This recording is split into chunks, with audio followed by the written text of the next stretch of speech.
Welcome all. My name is doctor Shyamendra Sharma और आज हम बात करेंगे ओबेसिटी यानी मोटापे की। हमारे देश में मोटापे की समस्या बहुत तेजी से बढ़ रही है। हमारे देश में हर 100 में से 24 महिला और 23 पुरुष इस मोटापे की समस्या से जूझ रहा है। तो इस वीडियो में हम बात करेंगे कि मोटापा क्या होता है, इसके लक्षण क्या होते हैं, इसको हम घर पे कैसे मैनेज कर सकते हैं, इसकी डिटेल में बात करेंगे। हम बात करें मोटापा क्या होता है और उसका कारण क्या होता है, तो मोटापा एक बीमारी है जिसमें हमारा दिमाग अफेक्ट होता है। एक्चुअली हमारे दिमाग का एक पार्ट है जिसका नाम है हाइपोथैलेमस, जिसका काम है हमारे शरीर के वजन को रेगुलेट करना। कई बार ये हमारे शरीर को गलत सिग्नल देने लगता है कि हमें कितना खाना है, हमारे शरीर को कितना स्टोर करना है और कितना बाहर निकाल देना है। तो अगर आपका ये क्वेश्चन है कि वही खाना जो बाकी लोग खाते हैं, वही मैं भी खाता हूँ, लेकिन मेरा वजन बढ़ रहा है और परिवार के बाकी लोगों का वजन उतना ही है, तो इसका आंसर है आपका दिमाग।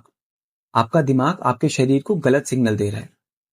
हमारे पास आने वाले ज्यादातर पेशेंट्स का ये सवाल होता है कि सर हम पता कैसे लगाएं कि हम मोटे लोगों की कैटेगरी में आते हैं या नहीं, या फिर हम किस हद तक मोटे हैं।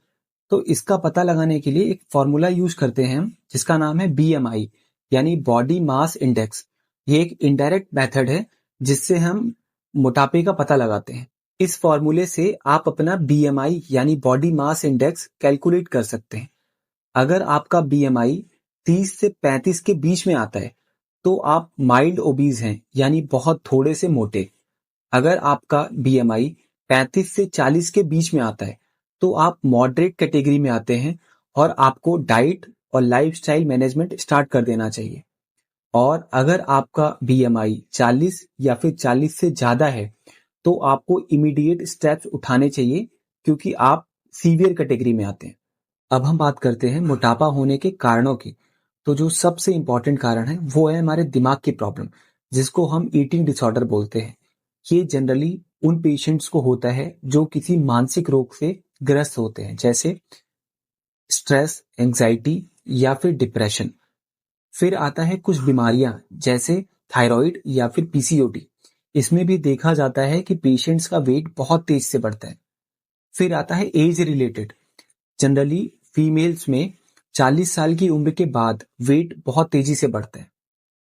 फिर आता है जेनेटिक, यानी अगर माँ बाप मोटे हैं तो बच्चों के मोटे होने के चांसेस बहुत ज्यादा होते हैं। देखा जाता है कि स्मोकिंग यानी धूम्रपान और नींद पूरी न लेना, यानी हर रोज 8 से 9 घंटे की नींद पूरी न करना, ये दोनों फैक्टर्स भी बहुत इंपॉर्टेंट रोल प्ले करते हैं वजन को बढ़ाने में। आजकल देखा जा रहा है कि 30 से 40 साल की उम्र के लोगों में मोटापे की समस्या बहुत तेजी से बढ़ रही है। उसका जो सबसे इंपॉर्टेंट कारण है वो है एक जगह पर बहुत लंबे समय तक हर रोज बैठना। और दूसरा कारण है स्ट्रेस। स्ट्रेस की कंडीशन में हमारे शरीर में कॉर्टिसोल रिलीज होता है, जिसकी वजह से हमारी बॉडी फैट को स्टोर करने लगती है। अब हम जानते हैं कि मोटापा इतनी सीरियस प्रॉब्लम क्यों है, या फिर मोटापे को हमें इतनी गंभीरता से लेने की क्या जरूरत है। तो मोटापा सिर्फ एक बीमारी नहीं है, बल्कि इसके होने से 200 से भी ज्यादा बीमारियों के होने का रिस्क बढ़ जाता है, जैसे डायबिटीज टाइप 2, दिल की बीमारियां जैसे हार्ट फेलियर या फिर स्ट्रोक, हाई ब्लड प्रेशर यानी हाइपरटेंशन, या फिर ऑब्स्ट्रक्टिव स्लीप एप्निया यानी नींद में सांस का रुक जाना, और ऑस्टियोआर्थराइटिस यानी गठिया, कमर में दर्द होना, और 15 से ज्यादा तरह के कैंसर हैं जो मोटे पेशेंट्स में होने के ज्यादा चांसेस हैं। अब हम बात करते हैं मोटापे के ट्रीटमेंट की, यानी किसी भी कारण से अगर हमारा वजन बढ़ गया है तो क्या लाइफस्टाइल चेंजेस करके हम उसको वापस कम कर सकते हैं। अपनी वेट लॉस जर्नी में आप देखेंगे कि बाकी बॉडी के कंपैरिजन में आपके बैली के अराउंड जो फैट है, यानी जिसको हम तोंद बोलते हैं, उसको कम करना सबसे मुश्किल होता है। लेकिन जो स्टेप्स मैं आपको बताने जा रहा हूं, अगर आप स्ट्रिक्टली 1 महीने तक भी फॉलो करते हैं तो आप देखेंगे कि आपका वजन काफी तेजी से कम हो रहा है।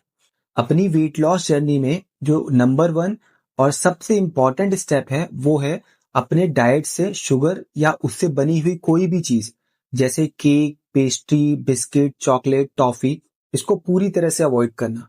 नंबर 2 पर आता है पानी ज़्यादा से ज़्यादा पिएँ।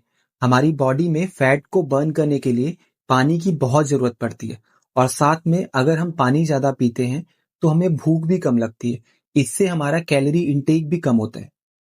नंबर 3 पर आता है अपने खाने को धीरे-धीरे और अच्छी तरह से चबा कर खाएँ और खाना खाने से पहले कोशिश करें थोड़ा-सा फाइबर खाने की, जिसमें आप गाजर, मूली, चुकंदर ये सब ले सकते हैं। और खाने में कोशिश करें प्रोटीन का अमाउंट बढ़ाने की, जिसमें आप दाल, राजमा, छोले, पनीर ये सब ऐड कर सकते हैं। क्योंकि प्रोटीन को पचाने में हमारा शरीर ज़्यादा समय लेता है, इससे हमें भूख कम लगती है और हम कम खाते हैं। नंबर 4 पर आता है फिजिकल एक्टिविटीज, यानी हमें अपनी दिनचर्या में किसी भी प्रकार की एक फिजिकल एक्टिविटीज जरूर ऐड करनी चाहिए, जैसे एक्सरसाइज या कोई स्पोर्ट्स। ये हमारी बॉडी में फैट को बर्न करने में बहुत हेल्पफुल है। इसके साथ में अगर आप एक जगह पर बहुत लंबे समय तक बैठकर काम करते हैं, तो आपको हर 1 घंटे बाद एटलीस्ट 5 मिनट का ब्रेक लेना चाहिए, जिसमें आप सिंपली वॉक करें। अब हम उस सवाल की बात करते हैं जो हर ज़्यादा वज़न वाले इंसान के दिमाग में होती है कि अगर हम वज़न कम करना चाहते हैं, तो हमें चावल खाना चाहिए या फिर रोटी? इसका उत्तर है रोटी और चावल दोनों में पोषक तत्वों की मात्रा करीब-करीब एक जैसी होती है, लेकिन कार्बोहाइड्रेट की मात्रा रोटी में 28 ग्राम और चावल में 22 ग्राम होता है। क्योंकि रोटी में कार्बोहाइड्रेट की मात्रा ज़्यादा होती है, तो हमारे शरीर को इस पचाने में ज़्यादा समय लगता है, तो हमारा पेट भरा-भरा लगता है और हम कम खाते हैं।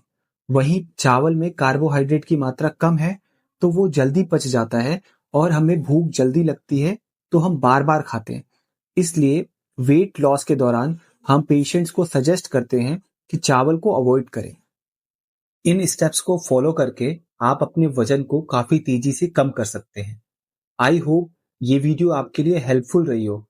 ऐसे ही और बीमारियों को आसान तरीके से समझने के लिए आप हमारे चैनल को सब्सक्राइब कर सकते हैं। Thank you.